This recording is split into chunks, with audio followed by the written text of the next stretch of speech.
welcome back. Sarah, watching us on Free Speech TV in Fort Worth, Texas. You're on the air with Congressman Pocan. Oh, thank you so much both for taking my call. Mine's actually kind of a two-part question. I'm very fortunate. Neither one of my kids are over there, but many kids of that I halfway raised through the football team in high school and such, they're over there right now, and their parents are terrified. Over there, you mean Iraq? They're in Iraq. They're in Yemen. They're all there. I've got about 5 of them over there right now. I didn't give birth to them, but they're still my kids. And this man is making it so unsafe. And I know Congress is so tied up with the hearings and such. And is Congress even talking about if within Yemen, they're saying they don't want any Americans there extracting our troops from these areas. And secondly, if we do extract our troops because it's so unsafe, doesn't that help the Kremlin with their initiative to invade and take more territory? And I'll leave you to answer and let somebody else call in. Thank you, sir. Sure. Well, Sarah, thanks for your questions. First of all, let me just say kind of at a 30,000-foot level, there is a lot happening right now. It's not just the hearings on the confirmations and on the Supreme Court nominee and the executive orders, and everything is happening at once. So we're all doing our best with you to juggle what's coming up. Specifically to your question, people are talking about Yemen. We are talking about needing authorization to go to war, so we're not leaving that open-ended resolution to be misused by any president in the future. So Barbara Lee, for example, has been really taking a leading role on that. Many of us are supporting her as we move forward. So we're still watching that, absolutely.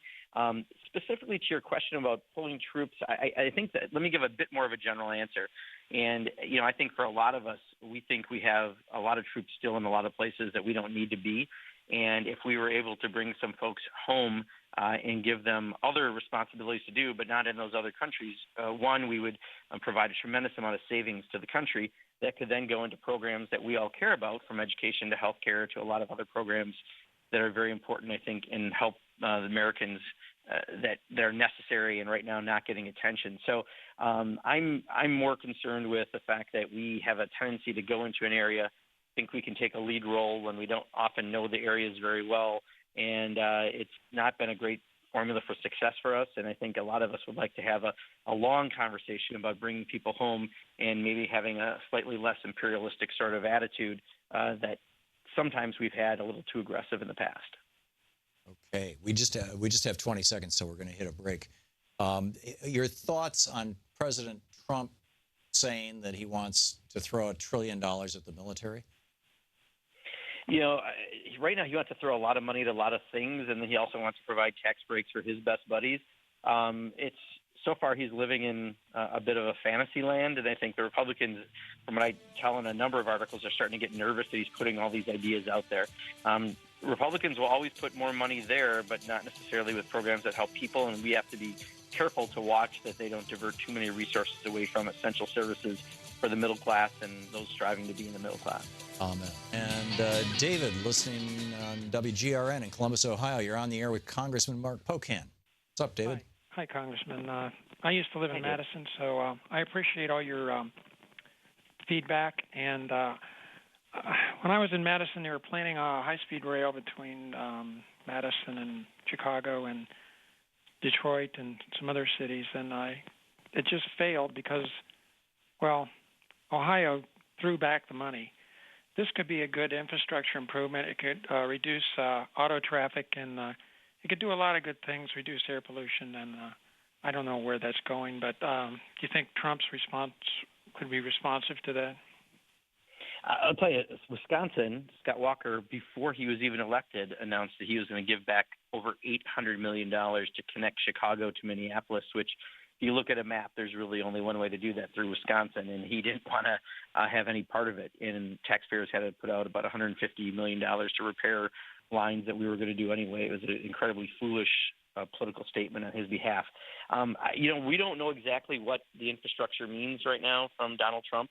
What we don't want it to mean is just giving money to corporations that were going to do projects. We don't want it to be opening up public lands to develop on. What we want is an investment in our roads and bridges and schools and broadband infrastructure and water systems, et cetera, et cetera. And right now the Progressive Caucus is finalizing our proposal.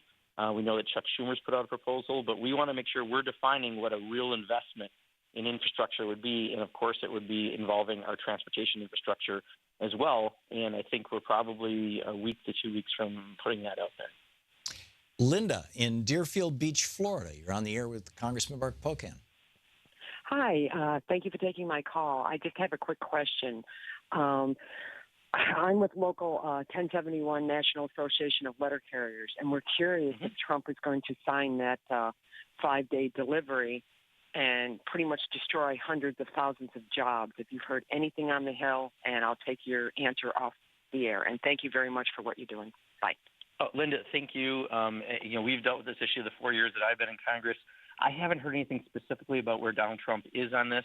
We know that Darrell Issa, when he was the chair of the Oversight and Government Reform Committee, tried to push this idea, which would be a terrible idea because, again, this is one of the services that actually is in the Constitution, and we would like to make sure that people continue to have the best possible service. It's not just given to private contractors, because what happens when that happens is if people in rural areas and other areas aren't going to get the same service they currently get, and that'll hurt in making sure that everyone in the country has equal and adequate service to that. So, Linda, a lot of us are ready for that fight. We'll do everything we can to block it, but I have not heard anything specifically about where Donald Trump is on that right now. Denise in Calumet, Michigan. You're on the air with Congressman Mark Pocan. Hi, thank you for taking my call. I'll be real quick. With the Republicans seeming to roll over and give Trump everything he wants, do you think Trump will sign anything to screw up our Social Security and Medicare? Great question, Denise. And I'll tell you, for a lot of us, this is the fight that I think people are willing to take to the very last degree. Those are two of our most popular programs the federal government offers. You've paid into it your entire life. It is your earned benefit that you are now getting back when you need it. And for them to touch that would be something that we want to stop. In fact, many of us want to strengthen those programs. Lift the tax cap for the wealthiest to stop paying at about $117,000 a year and make sure that they're paying their fair share so that we can extend the life of the program, but also realize that the index for increases is way too small for that average senior, including people like my mom, who gets $1,140 a month, and her bills add up to more than that. So this is one of those issues that the Republicans in Congress, Paul Ryan, would love to do. I think they're advocating for it more than he is, but they may try to trade off if he wants to get some other things done. So we're watching very closely. You should watch this very closely and make sure you're contacting your members of Congress and the Senate about how you feel on these issues. Drew in Olathe, Kansas. If I'm saying that right, I always screw up. Yeah, you said it right. I finally got it right. Okay, Drew, you're on the air with Congressman Pocan. Yeah, Congressman Pocan, I wanted to ask you, I've kind of asked around, but are there any resources you could give me, books, movies, whatever, to that would offer great advice on how to properly write a bill, to cover all the legal terms and stuff that I could easily throw to you or Bernie or whoever, and you wouldn't really have to fine-tune or tinker with it and could say, hey, this is a great bill you're putting out that you've written. We want to, propose it. Anything you could suggest for resources?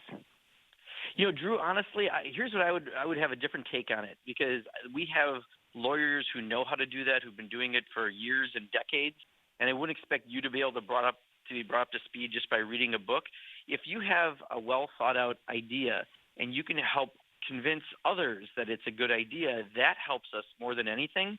So the book that, I have probably given away more than any book is Saul Alinsky's Rules for Radicals, which I think is a great book about how to get action done from the grassroots. And if you can figure out how to get that idea to policymakers, make it something that we can try to take forward and then build that grassroots support, that's probably the best thing you can do for us. But we've got people, professionals, who can do the drafting. I wouldn't expect individuals to have to put that together for us. Whoop, I just pushed the wrong button. There we go. Susie in El Paso, Texas. You're on the air with Congressman Pocan. Hi, Tom. Hi, Congressman. I have a great congressman. Susie. 16. Yes, can you hear me? Yes. Can you hear me? Mm-hmm. I have a good. I'm blessed. I have a good congressman in 16th congressional district in Texas, Beto O'Rourke. You need to have him on your show sometime, Tom. Okay. But you know what? When I was on hold, someone brought up about the suppression. I have been thinking that every Democrat in the House and the Senate, district by district, voters that think that they have been suppressed need to re-register to vote, get a voter registration card. There's the word change on there. Highlight that, fill out the information, get it back to the elections office, and you get a new card. Hold on to that card because we all have a voter identification number. And Cruz and Cornyn are not taking phone calls. And I got a hold of Cruz's Dallas office this morning, and I asked him about what I heard last night when that father got up there and his baby girl had open heart surgery. And if they cut the Affordable Care Act, one medication is going to be $900. And I said that Ted Cruz and all the Republicans in the House and the Senate are cold-hearted. That guy got angry and he hung up on me. Yeah. And I said, Susie, we have about a minute and a half left. Can you ask a question for the congressman so he can have time to answer it, please? Yes, that we need to re-register everybody so we can have I got that. I got that. Do you have a question? And just keep doing what you're doing. Okay. Thank you. Thank you very much. Congressman, we have a minute and a half left. In fact, 1 minute left. I'm curious, your parting thoughts for the day/week. Well, I'll tell you, let me reflect on something Susie just said, because I heard it from Senator Ron Johnson in Wisconsin and other people. The Republicans aren't taking their calls right now, so send them emails. Find out how to send them faxes off of their website. If they're not going to answer their phones and take their constituents' views about what's going on, then find other ways electronically to get them into them, because we don't want to let them off the hook. They're trying to ignore you, and we can't let that happen. And Tom, I'll just add, her member of Congress is a great friend, Beto O'Rourke, a very strong person on peace and justice issues, and Beto is actually thinking about running for the Senate right now in Texas, and a great candidate. That's great. I suggested earlier to somebody that they look through their contact list for people in the states where they want to influence a member of Congress and ask their friends who live in those districts to do it. Does that make sense? Absolutely, because sometimes even on my own website, to get a hold of us, you have to have a zip code that matches from in the district, and that's just because of volume. Yeah. But you can still fax and other things. It should be, they should take their calls, and if they're not, we got to figure out how to reach people, and that means using other ways to do that. There we go. Congressman Mark Pocan, thanks so much for being with us, Congressman. Thank you, Tom. Take care. Thank you. Great talking with you today.